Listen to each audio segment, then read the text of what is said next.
Assalamualaikum warahmatullahi wabarakatuh. Baiklah, di sini kami akan menjelaskan mengenai tugas kelompok pada mata kuliah Komputasi Terserbar dan Paralel (KTP) kelas B dengan anggota kelompok pertama Muhammad Rizky Amirul Adib, kedua Yusuf Satria Borneo dengan NIM sesuai yang tertera. Nah, adapun tugas kali ini yaitu tugas kedua mengenai penerapan algoritma MPI.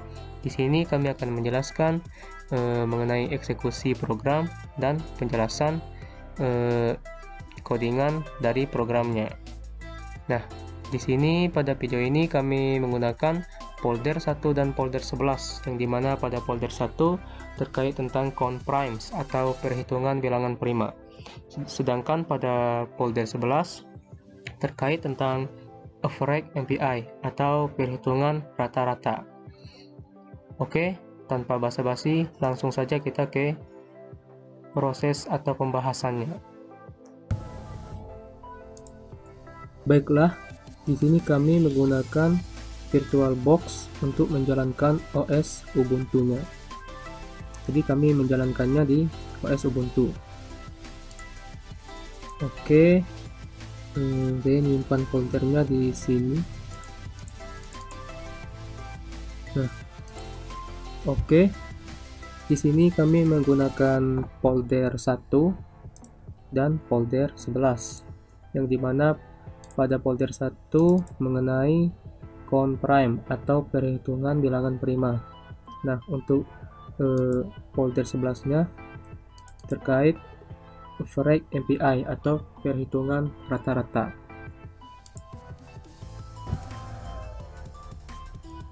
Oke, untuk yang pertama langsung saja kita ke folder 1 untuk pembahasannya, yaitu tentang count prime, perhitungan bilangan prima.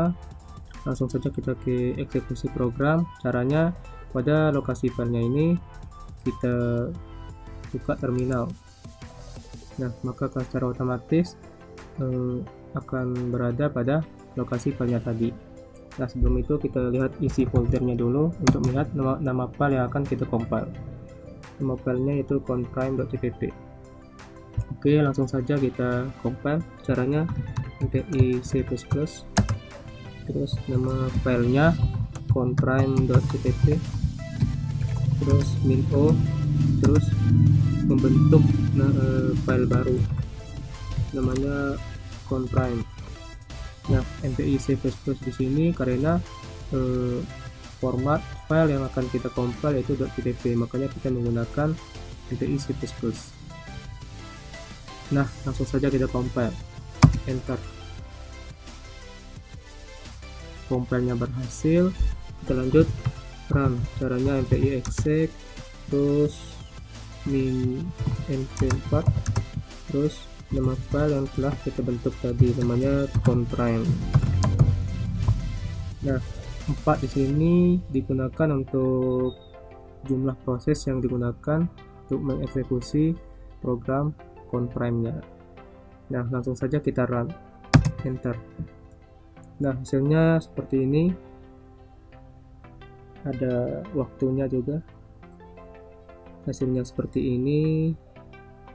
Ada NP time di sini, dan data-datanya bisa dilihat sendiri.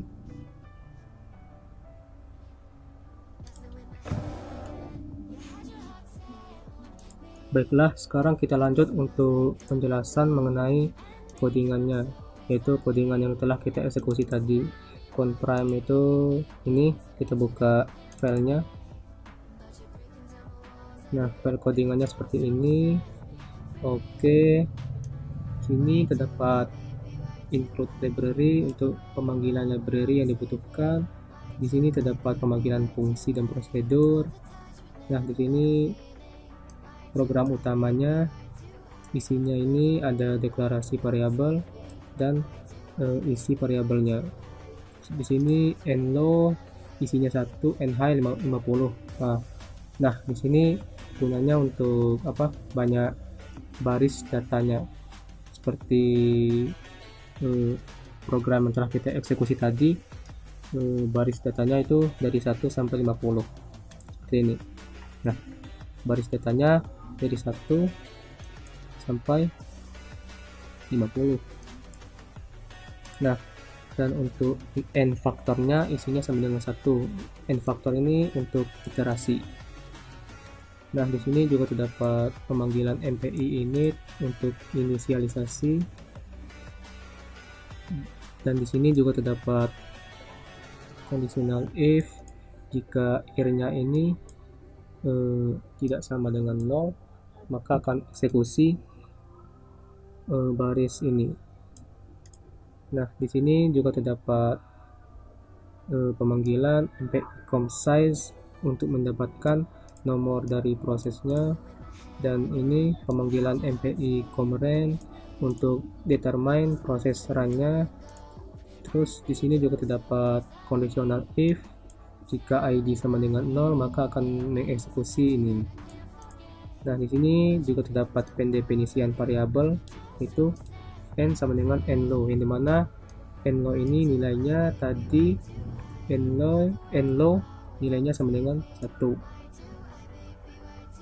Nah, setelah itu masuk ke perulangan while ketika nilai nlow tadi nilainya sama dengan 1 kurang sama dengan n high, yang dimana n high ini nilainya sama dengan 50. Nah, jadi ketika 1 kurang sama dengan 50, maka ia akan selalu mengeksekusi ini. Nah, ketika pada kondisional if ini jika ID sama dengan 0, maka akan memanggil MPI wait time ini untuk waktu, terus memanggil MPI broadcast ini untuk mengirimkan pesan ke semua proses, ke proses yang lain. Terus pemanggilan fungsi prime number untuk menghitung bilangan primanya, terus MPI reduce untuk mereduksi nilainya dengan operator yang digunakan yaitu MPI sum. Terus pada conditional if yang ini jika ID sama dengan 0, maka wait time sama dengan MPI wait time kurang wait time, maka di sini wait time-nya akan selalu berkurang karena perhitungan yang ini MPI wait time kurang wait time, maka wait time-nya ini akan selalu berkurang. Setelah itu akan mengeksekusi print out ini. Nah, setelah itu di luar dari conditional if ini, maka akan mengeksekusi ini n sama dengan n plus n faktor untuk iterasi, yang dimana nilai n faktornya ini sama dengan 1, maka ia akan selalu bertambah nilainya ini incrementnya maksudnya. Oke, setelah itu MPI finalize ini untuk terminasi MPI, dan setelah itu masuk ke conditional if jika ID sama dengan 0, maka akan print out ini. Setelah itu return 0. Nah, di sini juga terdapat fungsi prime number, isinya ini untuk perhitungan bilangan primanya. Fungsi prime number yang kita panggil tadi itu ini. Nah, ini kita panggil pada program utama.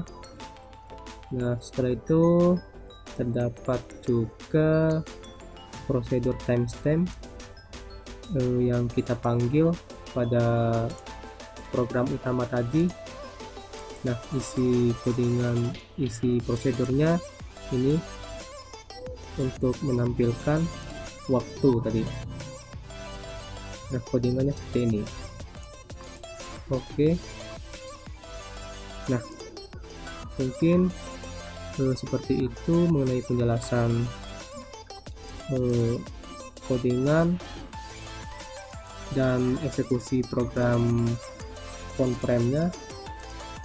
Untuk selanjutnya kita masuk ke eksekusi program dan penjelasan algoritma dari average MPI, yaitu yang ada pada folder 11 tadi.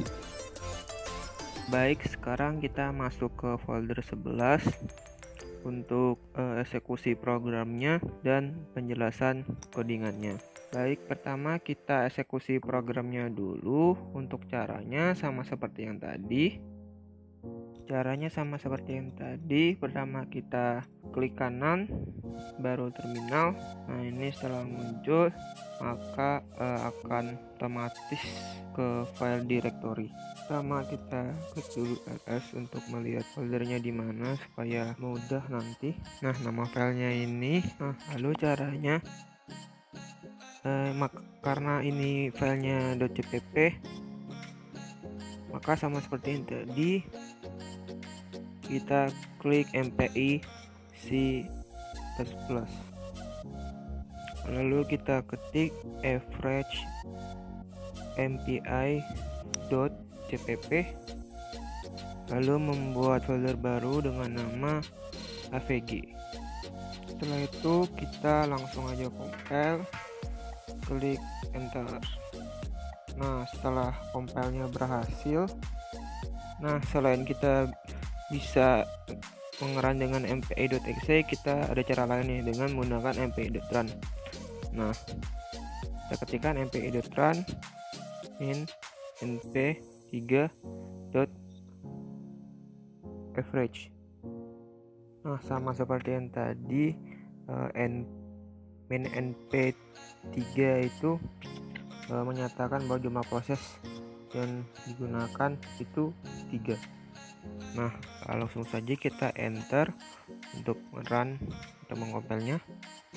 Nah, maka hasilnya akan seperti ini, yaitu berupa data-data dan perhitungannya, average with MPI, dan maka outputnya seperti ini, jumlah proses dan seterusnya. Ini bisa dilihat sendiri yang di bawah ini. Baiklah, sekarang kita lanjut ke penjelasan codingan average MPI-nya. Pertama kita buka dulu ini filenya. Nah, maka file codingannya seperti ini ya. Nah, ini seperti biasa ada include library yang dibutuhkan. Nah, terus di sini ada program utamanya. Lalu di sini terdapat deklarasi variabel dan isinya. Setelah itu ini perulangan for. Nah, ini bawahnya untuk array. Lalu di sini ada MPI init untuk inisialisasi MPI. Lalu di sini ada MPI size. Nah, ini untuk memasukkan jumlah variabel ke numpload. Terus di sini ada MPI range untuk memasukkan rank tiap list ke variabel myId-nya. Lalu di sini juga ada conditional if, yaitu myId sama dengan master, maka dia akan eksekusi printout ini. Oke, setelah itu lalu di sini juga ada conditional if lagi, yaitu jika myId kurang dari 2 maka dia akan memproses ini. Oke, setelah itu di sini ada pemanggilan untuk MPI reduce, yaitu fungsinya untuk menjumlahkan semua sum lokal menjadi sum global menggunakan MPI reduce ini. Oke, lanjut bawahnya. Nah, di sini ada hasil print oleh proses master. Nah, maka conditional if ini pada myId ini sama dengan master. Ini akan mengeprint pada bagian ini. Nah, di sini juga dapat ini average atau perhitungan rata-ratanya.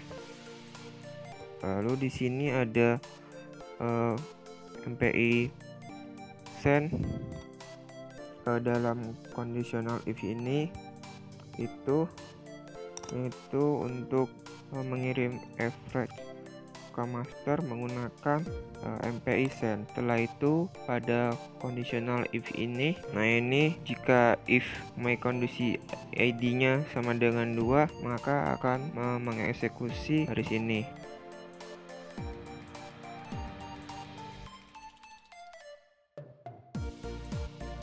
Nah, ini ada MPI HFetch, ini fungsinya untuk menerima dan mengirimkan ke baris ini. Nah, setelah itu di luar conditional if ini, maka mengeksekusi ini, yaitu untuk terminasi. Oke, mungkin segitu penjelasan dari codingannya dan eksekusi programnya tadi. Mungkin kurang lebih seperti itu. Baiklah, maka seperti itu penjelasan dari eksekusi program dan penjelasan dari codingannya. Di tugas kedua ini mengenai penerapan algoritma MPI. Mungkin sekian, kurang lebihnya mohon maaf. Dan terima kasih yang sudah menonton video ini dari awal sampai akhir. Kami akhiri. Wassalamualaikum warahmatullahi wabarakatuh.